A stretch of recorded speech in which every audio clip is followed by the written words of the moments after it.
ሰላምና ጤና በያላችሁበት ይድረሳችሁ ውድና የተከበራችሁ ቤተሰቦቻችን እንደምን አላችሁልን? ከሁለተኛው የዩቲዩብ ቻናላችን አዲስ ስፖርት ልዩ የተለያዩ የዝውውር ጉዳዮችን ወደ እናንተ የምናደርስበት የዛሬ ፕሮግራምን በድጋሚ ይዘን ተገናኘን። ስለምታደምጡን፣ ስለምትከታተሉን ቆይታችሁ ከኛ ጋርም ስለሆነ እጅጉን ከልብ አድርገን ነው የምናመሰግነው።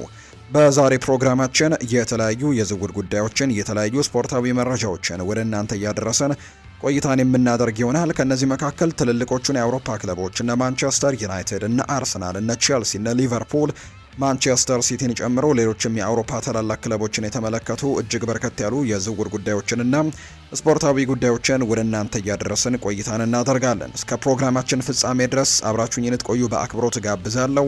ቪዲዮአችንን ላይክ፣ ቻናላችንን ሰብስክራይብ እያደረጋችሁ ቆይታችሁን ከኛ ጋር አድርጉ። ከመሸጋገሪያ በኋላ መልሰን በድጋሚ እንገናኛለን። አብረን እንቆይ።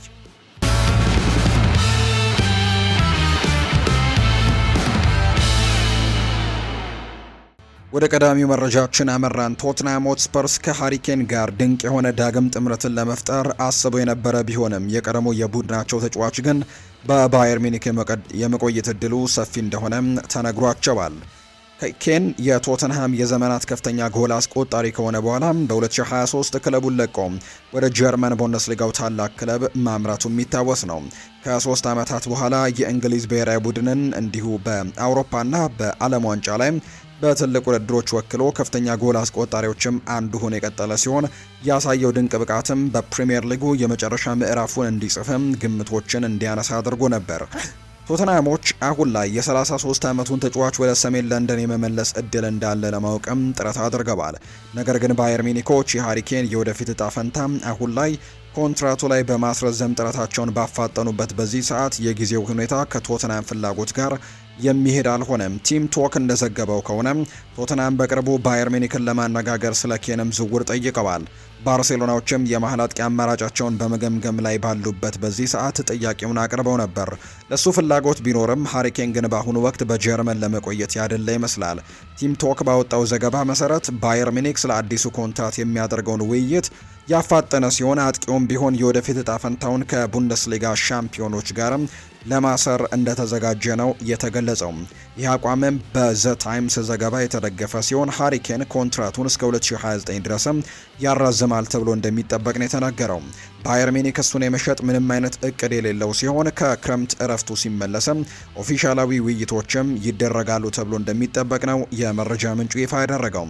ሃሪኬን ባለፈው የውድድር ዘመን አስደናቂ 61 ጎሎችን ያስቆጠረ ሲሆን አሁን ለባየር ሚኒክ 147 ጨዋታዎች 146 ጎሎችን ማስመዝገብ ችሏል።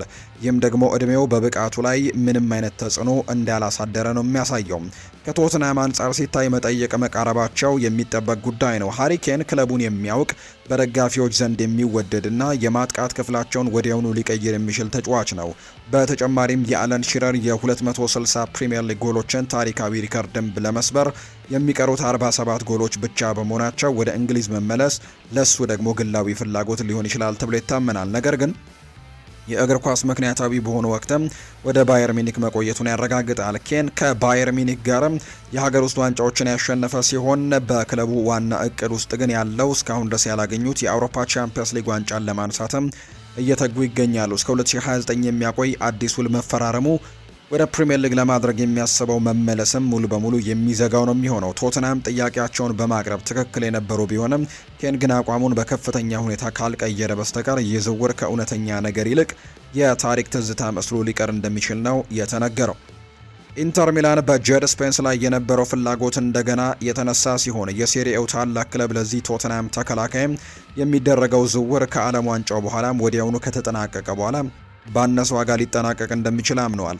ስፔንስ በዚህ ክረምት የእንግሊዝ ባሳየው ድንቅ ብቃት ምክንያትም ተፈላጊነቱ በከፍተኛ ሁኔታ የጨመረ ቢሆንም በሰሜን ለንደን ያለው የወደፊት እጣ ፈንታ ግን አሁንም አጠራጣሪ ሆኖ ቀጥለዋል።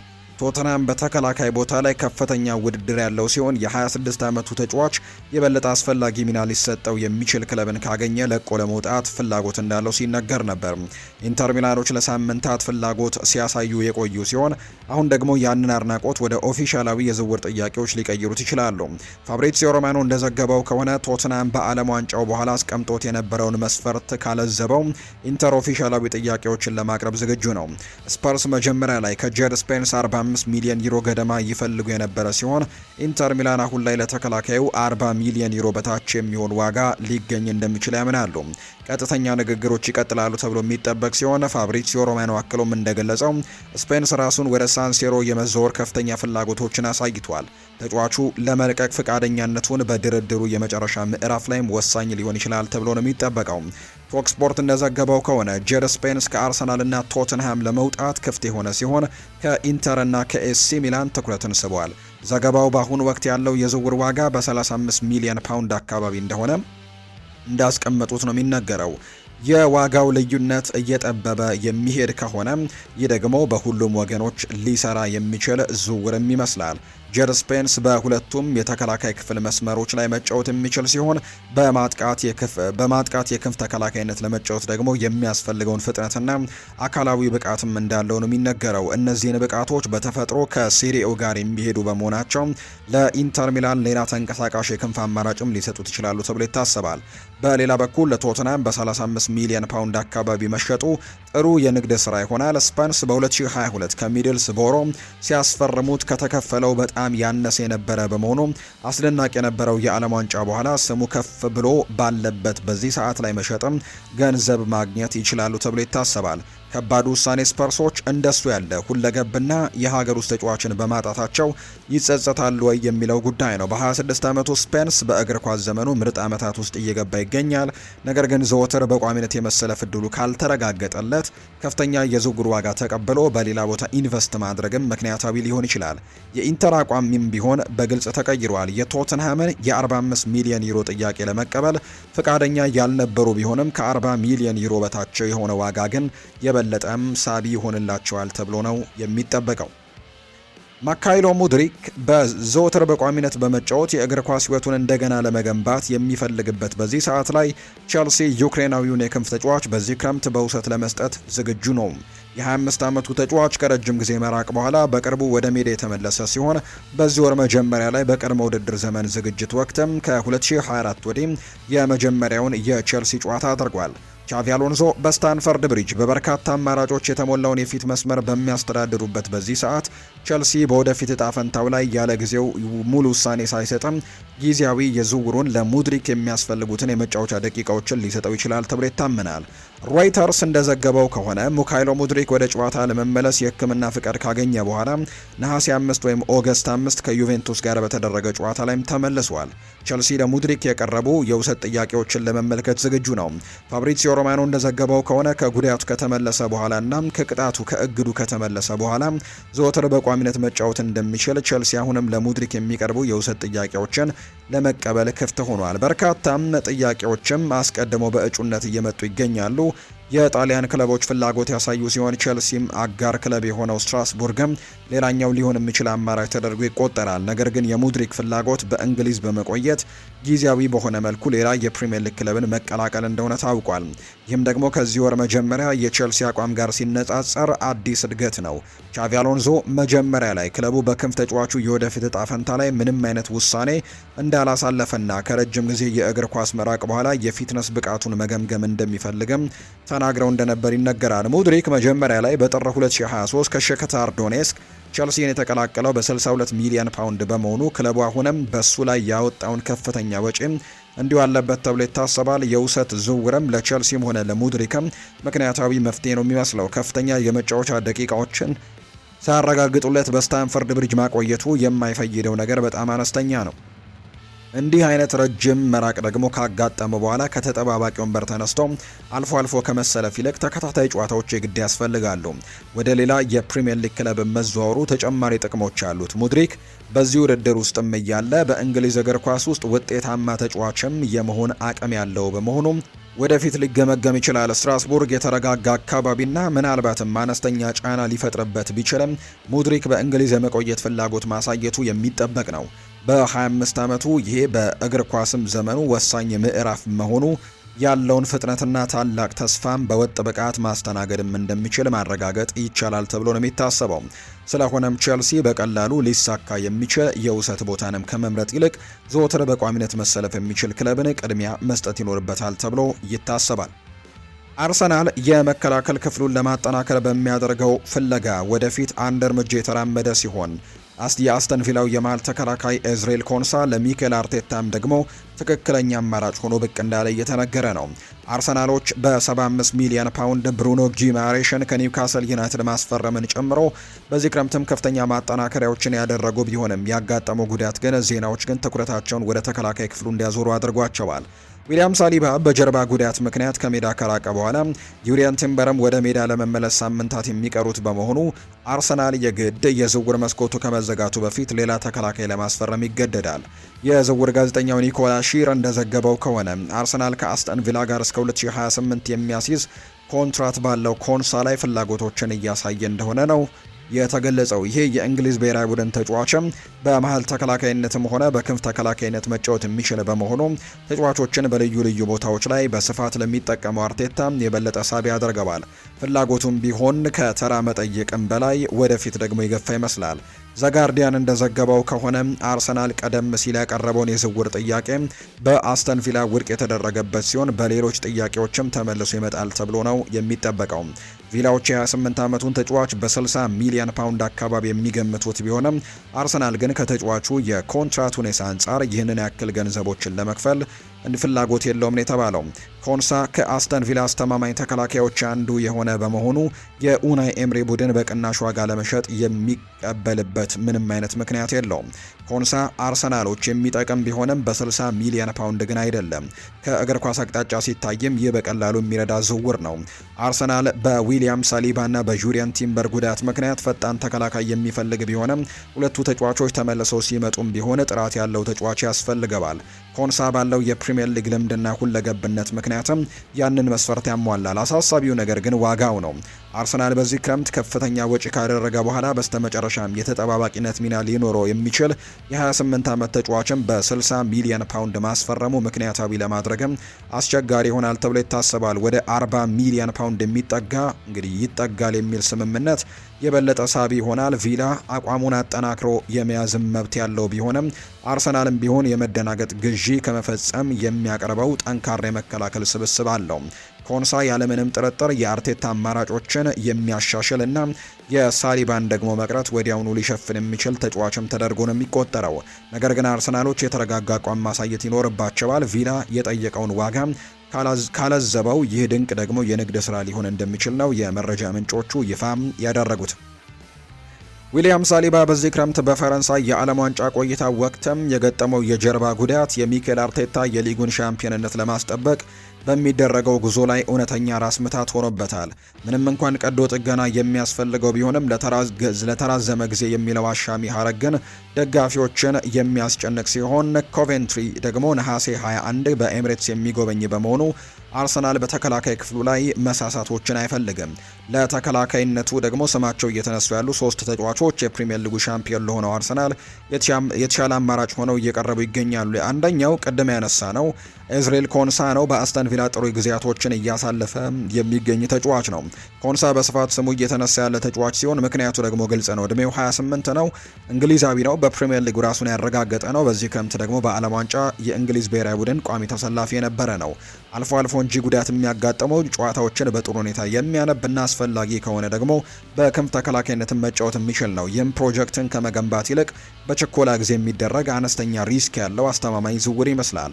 አርሰናል ቀደም ሲል ያቀረበው ጥያቄ በአስተን ቪላ ውድቅ የተደረገበት ሲሆን ቪላዎች ወደ 60 ሚሊዮን ፓውንድ የሚጠጋ የዋጋ ጥያቄያቸው ላይ ጸንተዋል። ዋናው አሳሳቢ ጉዳይ የተጫዋቹ ጥራት ሳይሆን ዋጋው እና ደግሞ ቪላ ተፎካካሪውን ማጠናከር አለመፈለጉ እንደሆነ ይፋ ተደርጓል።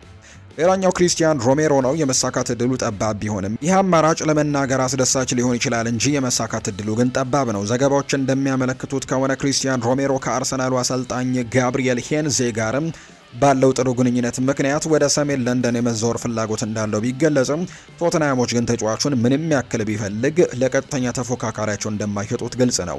ፋብሪዚዮ ሮማኖ ከስፐርስ በኩል ዝውውሩ ሙሉ በሙሉ እየተዘጋ መሆኑን ነው የሚናገረው። ፋብሪዚዮ ሮማኖ ተፋላሚ፣ ጠንካራና የአርሰናልን የመከላከል መልሶ በወረቀት ደረጃ ላይ የሚያጠናክር ቢሆንም በክለቡ አመራሮች እምቢተኝነትና አትሌቲኮ ማድሪድ ደግሞ እሱን ለማስፈረም ግንባር ቀደምትነትን እየመራ በመሆኑ ይህ ከእውነተኛ ንግድ ይልቅ ተራ የዝውውር ወሬ መስሎ ይታያል ተብሎ ነው የሚጠበቀው። ሌላኛው ጃኮብ ራሞን ነው ከኮሞ። ይሄ የወደፊት ተስፋ ያለው አማራጭ ነው። እድሜው 21 ብቻ ሲሆን የሪያል ማድሪድ አካዳሚ ምሩቅ ነው። እናም ባለፈው የውድድር ዘመን በሴስ ፋብሪጋሱ ኮሞ በሴሪኤው 32 ጨዋታዎችን በማድረግ ድንቅ ብቃቱን ያሳየ ነው። ኳስን ተቆጣጥሮ በመጫወትና በአየር ላይ ኳሶች ጠንካራ በመሆኑ አርቴታ አብዛኛውን ጊዜ የሚወደው አይነት ኳስ መመስረትም የሚችል አይነት ተከላካይ ነው። ችግሩ ግን ሪያል ማድሪድ አሁንም የወደፊት የዝውውር ክፍያው 50 በመቶ ባለቤትነትና የመልሶ ግዢ መብትም ያለው ሲሆን ቼልሲም ሁኔታውን እየተከታተለው ይገኛል። እሱ ለወደፊት 2 ወይም ደግሞ 3 ዓመታትን ታስቦ የሚፈጸም ዝውውር እንጂ በአሁኑ ጊዜ የአደጋ ጊዜ ክፍተቱንም ለመድፈን የሚሆን አይደለም። ይህ ነገር ከተጫዋች ደግሞ ጥራት ይልቅ ከጊዜው ደግሞ ሁኔታ ጋር የተያዘ ነው። አርሰናል በመሃል ተከላካይ ቦታ ላይ የከፍተኛ ደረጃ ተጫዋቾች እጥረት የለበትም። ጋብሪኤል ካላፊዮሪ፣ ሂንካፒዬ፣ ሞስኩዌራ እና ቤን ዋይት ሁሉም አሉ። ነገር ግን የሌላቸው ነገር ቢኖር ያለምንም የማመቻቸት ጊዜ ወዲያውኑ ገብቶ መጫወት የሚችል በሊጉ ራሱን ያረጋገጠ ዝግጁ የሆነ ተጫዋች ነው። ይህም ደግሞ ጃኮብ ራሞን ምንም ያክል ሳቢ ቢመስልም አሁን ላይ ግን እሱን ማስፈረም ስለ ወደፊቱ እንጂ ስለ አሁኑ ክፍተት ስለማይሆን ከእጩነት ይወጣል ተብሎ ይታሰባል። ሮሜሮ ድንቅ ተጫዋች ነው። ነገር ግን ይህ ዝውውር ይፈጸማል ቢባል ያስገራሚ ነው የሚሆነው። ቶተናሞች በሁሉም ደረጃ እምቢ ያሉ ሲሆን የውድድር ዘመኑ ሊጀመር በቀረበበት በዚህ ሰዓት ደግሞ ዝውውሩ እንዲፈጸም መገፋፋት ከጠቀሜታው ይልቅ አላስፈላጊ ውጥረቶች ይፈጥራል ተብሎ ነው የሚታሰበው። ስለሆነም ኮንሳ ላይ ብቻ ያተኩራሉ። እውነቱን ለመናገር እሱ ለማንኛውም ሁኔታ ቢሆን ምክንያታዊ ምርጫ ነው። የፕሪሚየር ሊግ ልምድ ያለው ከጉዳት ነጻ የሆነ ጤናማ ተጫዋች ነው። በዓለም ዋንጫው የእንግሊዝ ብሔራዊ ቡድንም የመጀመሪያ ምርጫና ጥምረትም አካልነቱን እንዲሁ አሰልጣኝ ኡናይ ኤምሪም የመከላከል ክፍላቸው በሱ ላይ መገንባትም በዋንጫ ፉክክር ውስጥም ሙሉ በሙሉ ልታምነው የምችለው አይነት ጥሩ ተጫዋች ተደርጎ እንደሚቆጠርና ይህንን ተጫዋች መመልከት የተሻለ አማራጭ ሊሆን እንደሚችል በርካቶች የሚናገሩለት አማራጭ እንደሆነ ነው ዘገባው የጠቆመው። ማንቸስተር ሲቲዎች በቼልሲው አማካይ ኤንዞ ፈርናንዴዝ ላይ ያላቸው አድናቆትን የቀጠሉ ቢሆንም የአርጀንቲናዊውን ብሔራዊ ቡድን ተጫዋች ከስታንፈርድ ብሪጅ ለመውሰድ የሚደረግ ማንኛውም ሙከራ ከፍተኛ የፋይናንስ ወጪን የሚጠይቅ ይሆናል ተብሎ እንደሚጠበቅ ነው የመረጃ ምንጩም ይፋ እያደረገ የሚገኘው። ኤንዞ ፈርናንዴዝ በርካታ ለውጦች በተደረጉበት በዚህ የክረምት ወቅትም ከበርካታ ትልልቅ ክለቦች ጋር ስሙ የተያዘ ቢሆንም ቼልሲዎች ግን አሁንም በጠንካራ የመደራደር አቅም ላይ ይገኛሉ። የ25 ዓመቱ ተጫዋች እስከ 2032 ድረስ የሚቆይ ኮንትራት ያለው ሲሆን በወደፊት እጣ ፈንታው ላይ ግምቶች ቢኖሩም ሰማያዎቹ በክረምቱ መጀመሪያ ላይ ያስቀምጡትን የ120 ሚሊዮን ደግሞ ፓውንድ የዋጋ ተመን ለመቀነስም ምንም አይነት ፍላጎት አላሳዩም። አሰልጣኝ ኤንዞ ማሬስካ በቼልሲ በነበሩበት ጊዜ ፈርናንዴዝን በደንብ የሚያውቁት በመሆናቸውና ቴክኒካዊ ብቃቱም ከረጅም ጊዜ ጀምሮ የሚያደንቁት በመሆኑ የሲቲ ፍላጎትን የበለጠ ሳቢ ያደርገዋል ተብሎ እንደሚጠበቅ ነው የመረጃ ምንጩ ይፋ እያደረገ እንደሚገኝ ዘገባው እየጠቆመ የሚገኘው። ነገር ግን ቼልሲ አቋሙ ግልጽ ነው። ዝውውሩ በቁም ነገር ለማሰብ 120 ሚሊዮን ፓውንድ የግድ አካባቢ ያስፈልጋል ተብሏል። ይሄ የዋጋ ተመን ለመጀመሪያ ጊዜ በግንቦት ወር ላይ የተዘገበ ሲሆን በወቅቱ ቶክ ስፖርት ቼልሲ ለአማካዩ የክለቡን ከፍተኛ የዝውውር ዋጋ እንደሚፈልጉም ይፋ አድርጎ ነበር። ለወራት ያክል የዝውውር ወሬዎች ቢኖሩም እስካሁን ሰማያዎቹ አቋማቸውን እንዲቀይሩ ያደረጋቸው እውነተኛ ጥያቄ ግን ያቀረበ አንድም ክለብ የለም። ሲቲዎች ሌሎች የመሃል ሜዳ አማራጮችን እያደኑ ይገኛሉ። ዘጋርዲያን እንደዘገበው ከሆነ አሁን ላይ ከሊሉ ወጣት አዩብ ቦአዲ ጋር የሚደረገው ንግግር በጥሩ ሁኔታ እየገሰገሰ የሚገኝ ሲሆን ዝውውሩም ደግሞ 85 ሚሊዮን ፓውንድ አካባቢ ሊያወጣ ይችላል። ሲቲዎች በማሬስካ ስር የመሃል ሜዳቸውን እንደገና ለመገንባት ላይ ባሉበት በዚህ ሰዓትም ኤሊዮት አንደርሰንን ለማስፈረም 116 ሚሊዮን ፓውንድ ወጪም አድርገዋል። እንዲሁ ታክቲካል ከሆነው አቅጣጫ ሲታይም ሲቲዎች ማቴዎስ ኤንዞ ፈርናንዴዝን ለምን እንደሚፈልጉትም ለመረዳት ቀላል ነው ተብሎ ይታሰባል። በጫና ውስጥ ሆኖ ኳስን ተቀብሎ የመጫወት ብቃት ያለው ከመከላከል መስመሩ ተነስቶ የጨዋታን እንቅስቃሴ መቆጣጠር የሚችልና የማሬስካን የቦታ አቀማመጥም አቀራረብም አስቀድሞ የሚያውቅ ተጫዋች ነው። ቀድሞ የነበራቸው ግንኙነትም ቢሆን አብዛኛውን ጊዜ እንዲህ አይነት ውድ ዝውውሮችን ተከትሎ የሚመጣውን አጠራጣሪ ሁኔታን የሚቀንስ ይሆናል። ነገር ግን ሲቲዎች በሌሎች ቦታዎች ላይ ከፍተኛ ወጪዎችን እያደረጉ ባሉበት በዚህ ሰዓት ላይ 120 ሚሊዮን ፓውንድ ክፍያ ምክንያታዊ ለማድረግም አስቸጋሪ ይሆናል። አዩብ ቦአዲ በ18 ዓመቱ የተሻለ የረጅም ጊዜ እድገት ያለው ሲሆን ኤሊዮት አንደርሰንም ቢሆን ወዲያውኑ አገልግሎት የሚሰጥ ሌላ ከፍተኛ ደረጃ ያለው አማራጭ ይሆናል ተብሎ ይታሰባል። ሁለቱም የማሬስካ የመሃል ሜዳ ግንባታ አካል ከሆኑ ለኤንዞ ፈርናንዴዝ ሌላ ባለ 9 አሃዝ ወይም ደግሞ ገንዘቦችን መመደብም የተጋነነ ይሆናል ተብሎ ይታሰባል። በተጨማሪም ቼልሲዎች ቅናሽ የሚደረጉበት ምንም አይነት ግልጽ ምክንያት የላቸውም። ፈርናንዴዝ የዋናው ቡድን ተጫዋችም ሆኖ የቀጠለ ሲሆን ረጅም ጊዜ የሚቆይ ኮንትራት ያለውና በቀጥታ ደግሞ ወደ ፕሪሚየር ሊግ ተፎካካሪ ክለብም እንዲሁ የሚዘዋወር በመሆኑ ጥሩ ነገሮችን ማሳየት የሚችል አይነት ተጫዋች ተደርጎ እንደሚቆጠር ነው የመረጃ ምንጩም ይፋ እያደረገ የሚገኘው።